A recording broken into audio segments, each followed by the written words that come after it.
They disrespected an old man, laughed in his face, and pushed him down like he was nothing. But they had no idea who they had just messed with. His son? The deadliest Delta Force commander in history, and he was about to make them regret everything. The midday sun cast sharp shadows across the quiet suburban street as the old man maneuvered his worn-out sedan into a parking space outside a small convenience store. The car, a relic from decades past, creaked as he pushed the door open. His movements were slow but steady, each step marked by the weight of a lifetime of service. Dressed in a faded military jacket, his chest bore the embroidered insignia of a war long forgotten by most, but still alive in his memories. His hands, rough and weathered, trembled slightly as he adjusted the cap on his head, a cap that read, Vietnam Veteran. Inside the store, he moved methodically, selecting a few essentials, a loaf of bread, a carton of milk, a pack of cigarettes, though he hadn't smoked in years. It was a habit he never quite let go of, a small piece of the past he still carried. The cashier, a teenage boy with earbuds in, barely acknowledged him as he paid and shuffled back toward the door. The parking lot was nearly empty, except for a few scattered vehicles, including an unmarked police cruiser, parked diagonally across two spots. As the old man approached his car, he noticed a group of officers standing near the entrance of a coffee shop next door. They were laughing, sipping their drinks, their uniforms crisp and spotless. One of them glanced at him, then nudged his partner, whispering something. The others chuckled. He ignored them. He had dealt with men like them before, cocky, young, full of themselves. He had seen their kind in the army, fresh recruits who thought they knew everything until reality taught them otherwise. He reached for his keys, but before he could unlock the door, the sharp wail of a police siren pierced the air. "Hey, old man," one of the officers called out, strolling toward him with deliberate arrogance. His badge gleamed under the sun, his aviator sunglasses reflecting the veteran's tired face. "You got a reason for parking here?" The veteran frowned. "Didn't know I needed one," he replied evenly, his voice rough from years of shouting over the roar of helicopters and gunfire. The officer smirked. "Well, maybe you do. This is a no-loitering zone. You planning on sticking around?" "I just bought my groceries," he said, lifting the paper bag slightly. "I'm leaving." Another officer, taller and broader, stepped forward, cracking his knuckles. "That so? 'Cause you look like you've been standing here for a while. You sure you ain't up to something?" The veteran exhaled slowly, tightening his grip on the bag. He had seen this play out before. They weren't asking. They were testing. From the coffee shop, a man in plain clothes, a younger officer, watched with a slight furrow in his brow. His eyes flicked to the veteran's jacket, the patches, the medals. Something about them looked familiar. But before he could step forward, one of the senior officers dismissed him with a glance. "Let's see some ID," the first officer demanded. The old man reached into his pocket and pulled out his worn leather wallet. Inside, among faded pictures and old receipts, was his military ID, a card that once commanded respect, but now seemed like just another piece of plastic. The officer barely glanced at it before scoffing. "Vietnam, huh? That's cute. You think that still means something?" The words stung, but not in the way they expected. The veteran had faced worse, far worse, and survived. But it wasn't the insult that unsettled him. It was the realization that these were the same men he had once fought to protect. He didn't answer. He didn't need to. But as one officer reached out and snatched the ID from his hand, tossing it carelessly onto the ground, he muttered under his breath, just loud enough for them to hear, You just made the worst mistake of your life." The veteran stared at his ID on the ground, the edges curling slightly under the heat of the sun. He had been through hell and back, survived jungles where every step could mean death, fought battles where hesitation was the difference between life and oblivion. And now, here he was, in his own country, treated like a criminal for no reason other than existing in the wrong place at the wrong time. He bent down slowly, his knees stiff, reaching for the card. But before his fingers could grasp it, a heavy boot stomped down on the plastic, grinding it into the pavement. "You deaf old man?" The officer smirked, his sunglasses hiding whatever satisfaction gleamed in his eyes. "I asked you a question." The veteran straightened, his jaw tightening, but his voice remained calm. "And I already gave you my answer. I'm leaving." The second officer, the taller one, stepped closer, his chest puffed out in a show of dominance. "Not so fast. We got reason to believe you're loitering, might even be casing this place. Maybe you got some stolen goods in that bag of yours." The veteran let out a dry, humorless chuckle. "A loaf of bread and some milk? Yeah, real high-stakes heist." "Smart mouth," the first officer muttered. "How about you show a little respect?" "Respect is earned," the veteran said simply. The taller officer's patience snapped. He grabbed the old man's arm roughly, yanking him forward. "You want to play tough? Let's see how tough you are when we take you downtown." The grip was firm, but the veteran had felt worse. He had been dragged through mud, through enemy fire, through the kind of chaos these men would never understand. But there was something else, something they didn't see. A storm was coming, and they were standing right in its path. A few bystanders had started watching, hesitant murmurs passing between them. Some pulled out their phones, recording the interaction, but none dared to step in. The younger officer, the one who had been watching from the coffee shop, shifted uncomfortably. He stepped forward. "Hey, maybe we should—" "Stay out of it," the first officer snapped. "This ain't your concern." The veteran barely reacted as he was shoved toward the hood of his car. His hands, rough with age but still steady, pressed against the metal as they frisked him without cause. His body tensed, but not with fear. He had faced enemies more ruthless, more dangerous. This question mark. This was nothing more than boys playing pretend. And then his phone rang. It was still in his pocket, vibrating insistently. One of the officers snatched it from him, glancing at the screen before scoffing. "Who's this?" "Your lawyer." The veteran said nothing, just watched. The officer smirked and answered, "Yeah, this is Officer Daniels. Who the hell is—" Silence. The color drained from Daniels' face almost instantly. The voice on the other end was calm, measured, but carried a weight that was undeniable. He swallowed hard, his grip on the phone tightening. The other officers noticed the shift in his expression. "What's wrong?" the taller one asked. Daniels hesitated, then slowly turned toward the veteran, his lips parting slightly. Who's your son?" The old man finally spoke, his voice low and firm. "You're about to find out." Before anyone could react, the sound of screeching tires cut through the tense silence. A black SUV came to a sudden stop at the curb, the doors swinging open in unison. The first man to step out moved with an eerie precision, his posture rigid, his eyes scanning the scene with a predator's calculation. He wasn't wearing a uniform, but he didn't need one. Everything about him screamed military, not just any soldier, elite, a ghost among men. The officers stiffened, instinctively recognizing the kind of danger they had unknowingly invited. The veteran turned slightly, his gaze meeting his son's for the first time that day.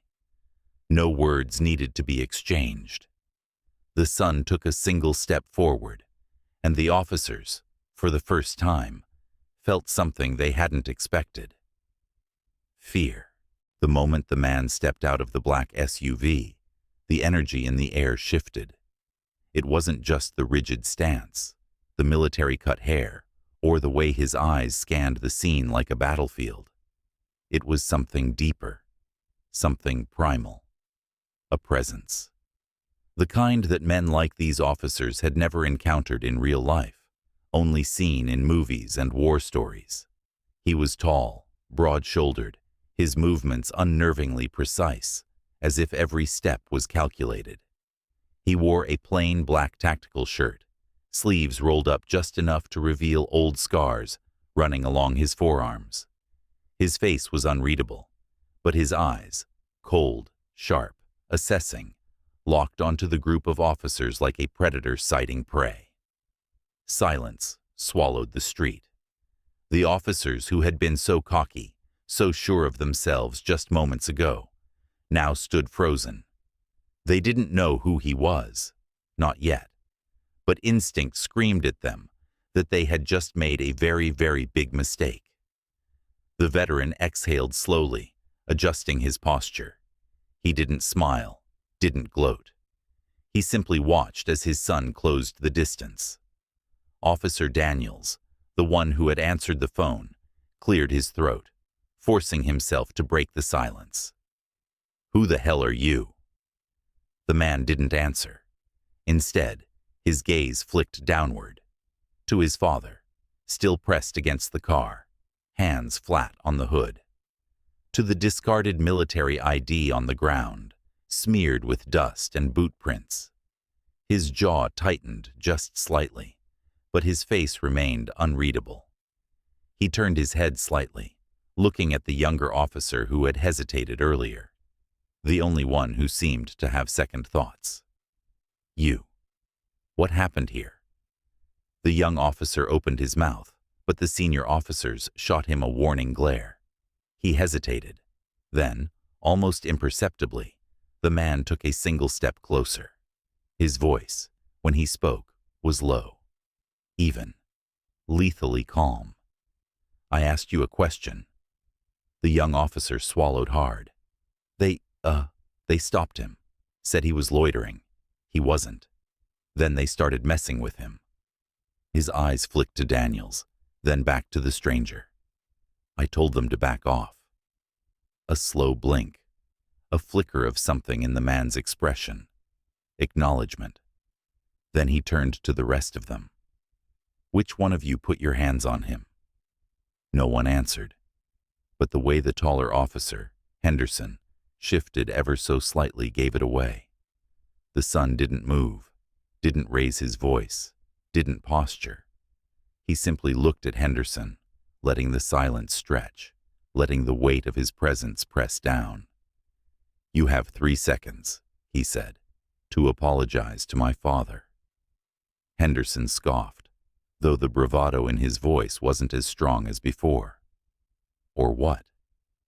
One of the other officers, standing at a slight angle, happened to catch a glimpse of something. Just a small, barely noticeable detail. The way the man's fingers flexed ever so slightly, as if testing movement. The way his stance was just loose enough to explode into action at any moment. The realization hit like ice water. This man wasn't just military. He was something else. Daniels must have realized it too, because his hand twitched toward his holster. Not in an overt threat, just a nervous reaction. Bad move.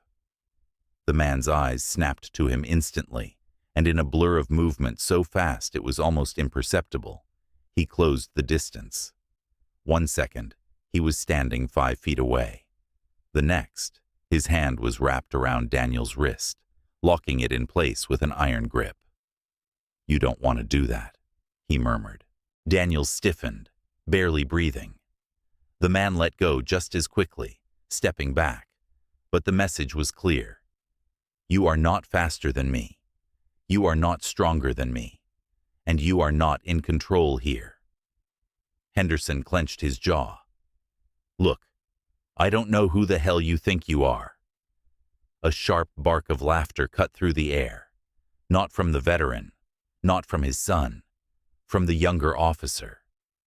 The others turned to him in confusion, but he wasn't laughing out of amusement. No, his eyes were wide with sudden recognition. He had finally placed the face, the stance, the name on the ID. "Jesus Christ," he muttered under his breath. "That's him." The rest of the officers frowned. "What?"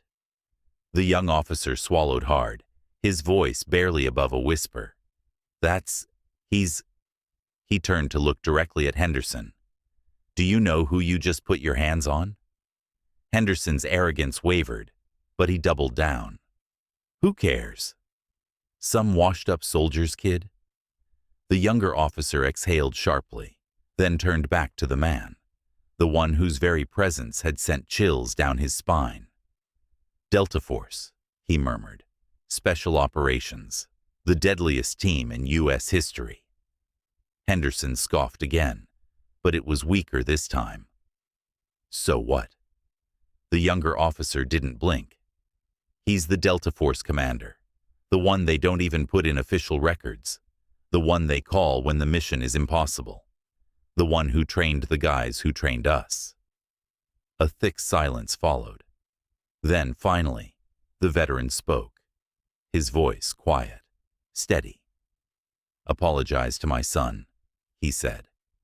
And for the first time since the whole thing started, Henderson had nothing to say. The silence was suffocating. The officers, who moments ago had been so sure of their power, now stood motionless, their arrogance crumbling under the weight of realization. The man standing before them wasn't just military. He was something beyond their understanding. The Delta Force commander remained still, his presence alone commanding the space. He didn't have to raise his voice, didn't need to threaten. The truth of who he was spoke louder than any weapon ever could. Henderson swallowed hard, his bravado faltering. He had spent years bullying civilians, throwing his weight around with the confidence of someone who never expected consequences. But now, consequences were staring him in the face. The veteran exhaled slowly, rolling his shoulders back as if shaking off the tension of the past few minutes. His son hadn't laid a hand on anyone, hadn't raised his voice, and yet the entire dynamic had shifted. "Apologize," the veteran repeated, his voice steady. Henderson clenched his jaw. He was trapped. Apologizing meant admitting he was wrong. But not apologizing? Not backing down? That meant something far worse. The other officers had already taken a step back, distancing themselves from him, as if sensing what was coming. Henderson's fingers twitched, a last desperate attempt at control. Maybe if he just... In the blink of an eye, the Delta Force commander moved. 1 second, he was standing still. The next, he was in front of Henderson, his hand gripping the officer's wrist in an iron hold before it even got close to his holster. "Don't." The single word was almost a whisper, but it cut through the air like a blade. Henderson froze. The grip tightened, just enough to send a warning, just enough for pain to flicker across the officer's face. And then, just as quickly, the commander released him, stepping back. The message was clear. "I could have broken you, but I didn't have to." Henderson staggered slightly, his breath coming fast. The humiliation burned deeper than any physical pain ever could. He looked at the veteran, then back at the son. His voice was barely audible when he finally forced the words out. "I'm sorry." The veteran tilted his head slightly, as if weighing the apology, then nodded once. "Good." The tension in the air didn't dissipate, but something had shifted. The fight was over, and everyone knew it. One of the officers, the younger one who had recognized the Delta Force commander first, stepped forward. His gaze flicked to the veteran before landing on his son. He hesitated, then straightened his posture, swallowing thickly. I didn't stop it when I should have. That was my mistake. The commander regarded him for a long moment, then gave a slight nod, a silent acknowledgement. No one else spoke. The veteran bent down, picking up his discarded military ID, brushing the dust off the edges. His fingers ran over the familiar ridges of the embossed text, the name that once carried honor. He slipped it back into his wallet, then met his son's gaze. "Let's go," he said simply. The two of them turned, walking away from the stunned officers, the silent crowd, the weight of a moment that would never be forgotten. And as they disappeared down the street, the Delta Force commander's voice lingered in the air, like an unshakable warning. Choose your battles wisely. The air remained thick with tension long after the veteran and his son had disappeared from sight. The officers stood there, motionless, as if trying to process the weight of what had just happened. Henderson, the once arrogant cop who had mocked and shoved an elderly war hero, was now visibly shaken. His hands, once so quick to grab and push, now hung useless at his sides. He had spent his entire career asserting dominance over those he saw as weak. But today, he had learned what true power looked like. The younger officer, the only one who had tried to intervene, shifted uncomfortably before finally breaking the silence. "We need to report this," he murmured. Daniels, still pale, glanced at him. "Report what?" His voice was hoarse, like he had just dodged a bullet. "That we humiliated a decorated war veteran? That we almost picked a fight with his son?" His gaze flickered toward the SUV's fading silhouette, his stomach twisting. "No one's gonna back us up on this." A few feet away, an older man who had been watching the scene from across the street slowly shook his head. He had recorded everything. The moment Henderson had stomped on the veteran's ID. The moment the Delta Force commander had stepped in without a single wasted movement. The moment fear had replaced arrogance in the officer's eyes. It was already spreading online. By the time the officers got back to their precinct, the damage had been done. The video was viral, millions of views within hours. The title alone was damning. "Cops Harass Black Elderly Veteran. Unaware his son is the deadliest Delta Force commander in history." Public outrage exploded. The department scrambled to issue a statement, but it was too late. Henderson and Daniels were suspended indefinitely, their careers in jeopardy. The younger officer, the only one who had shown an ounce of hesitation, was the only one spared from the public's wrath. And the veteran? He never spoke to the media, never gave an interview. He simply returned home, sat on his porch, and watched the sunset with a quiet satisfaction. Because some battles didn't need fists. Some wars were won with nothing but the truth. The sun dipped below the horizon, casting an amber glow over the veteran's porch. He sat in his usual chair, the wood creaking slightly beneath him. In one hand, he held a cup of coffee, steam curling into the evening air. In the other, his old military ID, clean now, the dust and boot prints wiped away. It wasn't about the card itself. It was about what it represented. His son stood nearby, arms crossed, gazing out at the quiet street. No words were needed between them. Everything that needed to be said had already been understood. A breeze rustled the trees, carrying with it the sound of distant voices, of life moving on. The world had seen what happened. People had spoken up. Justice, in its own way, had been served. But for the veteran, the greatest victory wasn't in seeing his harassers punished. It was in knowing that there were still those willing to stand up, to do what was right, even when no one was watching. He turned to his son, a small, knowing smile playing at his lips. "You didn't have to do all that," he said quietly. His son huffed a short laugh. "Yeah, I did." The veteran chuckled, shaking his head. Some things never changed. But now, the real question is, what would you have done if you were there? Would you have spoken up? Would you have recorded, shared, made sure the truth was known? Let us know in the comments below. And if you believe more people need to see stories like this, don't forget to like, share, and subscribe. Because sometimes, all it takes is one voice to change everything.